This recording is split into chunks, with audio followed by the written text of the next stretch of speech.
마태복음 3장 11절로 17절까지 말씀 보겠습니다. 마태복음 3장 11절로 17절까지 말씀입니다.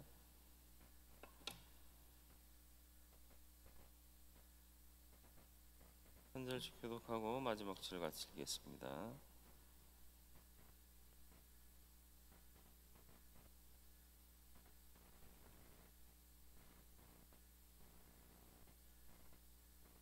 나는 너희로 회개하게 하기 위하여 물로 세례를 베풀거니와 내 뒤에 오시는 이는 나보다 능력이 많으시니 나는 그의 신을 들기도 감당하지 못하겠노라. 그는 성령과 불로 너희에게 세례를 베푸실 것이요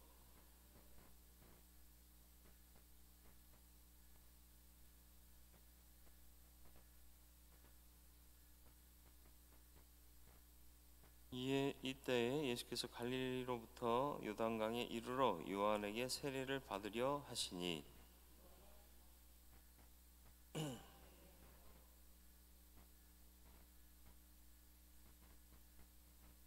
예수께서 대답하여 이르시되 이제 허락하라. 우리가 이와 같이 하여 모든 의를 이루는 것이 합당하니라 하시니 이에 요한이 허락하는지라.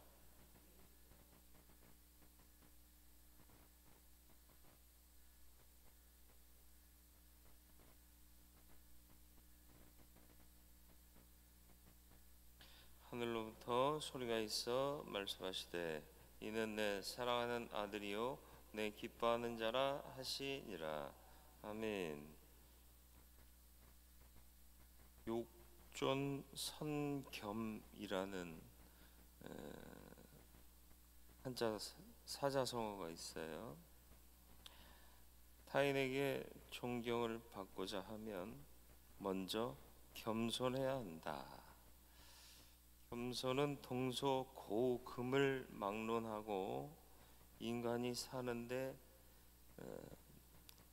꼭 필요하기도 하지만 가장 귀한 지혜이기도 합니다.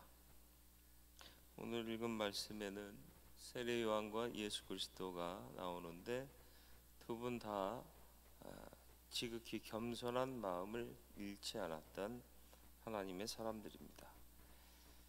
11절 12절 말씀을 보니까요, 나는 물로 세례를 주지만 내 뒤에 오시는 분은 성령과 불로 세례를 주시겠다. 그래서 그러한 세례를 통해서 사람들을 하나님의 자녀로 삼으시고 또 하나님의 자녀가 되지 못하는 자들은 불로 심판하실 것이다. 그리고 말하면서 나는 그분의 신을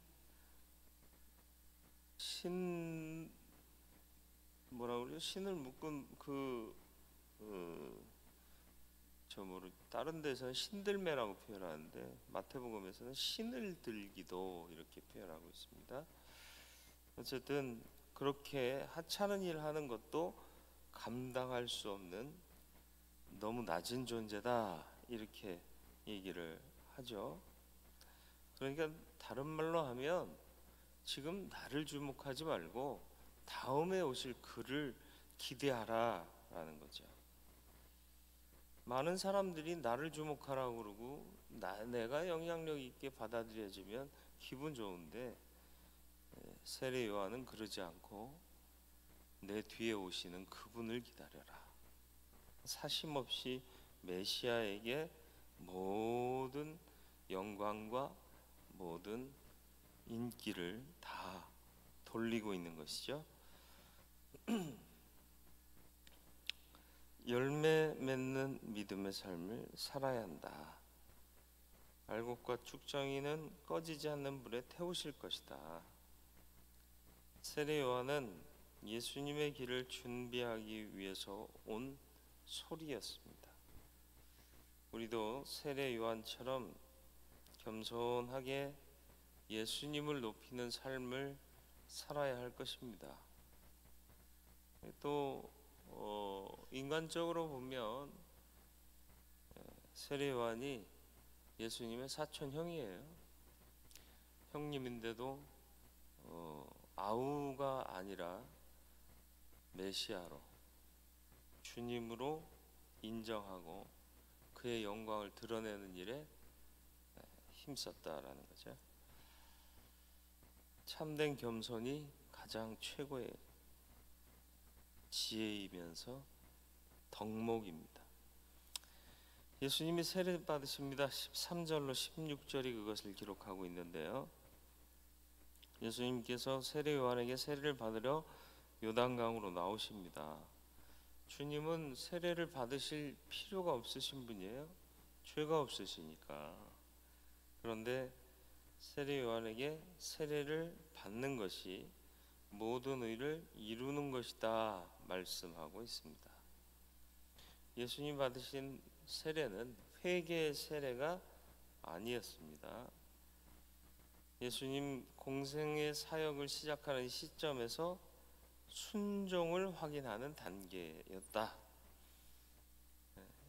결국 여기서 예수님의 겸손을 볼 수 있습니다. 예수님이 말씀하신 의는 하나님과의 바른 관계를 통해서 이루어질 수 있는 의를 말하고 있는 겁니다. 하나님이 이 땅에 보내신 목적에 합당하게 사는 것이 곧 의라는 얘기고요. 하나님이 원하시는 일들을 하기 위해 세례 요한으로부터 세례를 받는 것이 마땅했다라고 말씀하고 있는 것입니다. 우리도 겸손하게 하나님의 뜻을 받들고 의를 이루기 위해서 하나님이 원하시는 일들을 감당할 수 있게 되기를 바랍니다. 마지막 17절 말씀이요. 사랑하는 아들이다. 예수님이 세례를 받고 물에서 올라오실 때 하늘이 열리고 성령이 비둘기같이 임합니다. 그리고 하늘에서 이는 내가 사랑하는 아들이다 이렇게 선포해 주십니다. 내가 기뻐하는 사람이다. 하나님은 예수님을 아들로 또 메시아로 선포해 주신 겁니다. 하나님의 자녀된 우리는 이 예수님의 모습을 닮아가야 합니다. 그래서 하나님 보시기에 이는 내 사랑하는 자녀요 내가 기뻐하는 자다. 왜 기뻐해요? 자녀가 부모를 기쁘게 하는 것은 부모의 뜻대로 행할 때 기뻐하는 거예요. 그러니까 예수께서 세례를 받아야 하기 때문에 하나님께서 명하신 일이기 때문에 나와 세례를 받았어요. 세례 요한이 왜 이러십니까? 내가 당신에게 세례를 받아야 하는데. 그런데 의를 이루기 위해 이 일을 해야 된다. 하나님 뜻이다. 하나님의 뜻에 순복하고 사역의 처음부터 이렇게 겸손하게 시작하는 예수 그리스도를 하나님이 선포해 주시는 거예요. 우리도 이와 같은 겸손한 모습으로 하나님의 자녀답게 하나님을 기쁘시게 하는 삶을 살아가야 할 줄로 믿습니다. 우리는 이 마지막 때를 사는 사람으로 어떻게 살아가야 할 것이냐 결단할 수 있었으면 좋겠습니다. 세례 요한과 예수님은 겸손한 삶을 살았습니다. 그리고 내게 주어진 하나님의 뜻, 사명이 무엇인지를 분명히 알고 그 사명에 합당한 삶을 살았습니다. 그래서 하나님의 기쁨이 됩니다. 오늘도 우리가 겸손한 마음으로 하나님의 뜻을 따라 하나님 나라를 위해 일하고 순종하고 겸손히 행하면 하나님께서 우리를 기뻐하시고 우리를 그의 자녀로 선포해 주실 줄 믿습니다.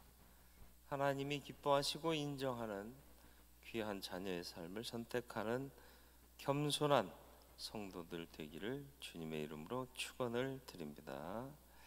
거룩하고 자비로우신 아버지 하나님, 겸손하기가 너무 쉽지 않은데 세례 요한 또 예수 그리스도 겸손의 아이콘이었습니다. 주여, 그럴 때에 하나님의 뜻을 겸손하게 순종하며 따를 때 이는 내 아들이요 내가 기뻐하는 자라 선포하셨던 것처럼 오늘 이 시대를 사는 우리가 하나님의 뜻을 따르고 또 하나님 순종하면 역시 우리를 인정하시며 선포해 주실 줄 믿습니다. 나의 사랑하는 자녀요 내가 기뻐하는 자라. 하나님이 기쁘시게 하는 선한 삶을 살아가고 사명의 삶을 살아가는 우리 모든 성도들 되게 하여 주시옵소서. 오늘 하루 주님 앞에 예배하는 날인데 우리의 예배가 주님을 기쁘시게 하는 예배 되도록 성령 하나님 주장하시고 인도하여 주옵소서. 예수님의 이름으로 기도드리옵나이다. 아멘.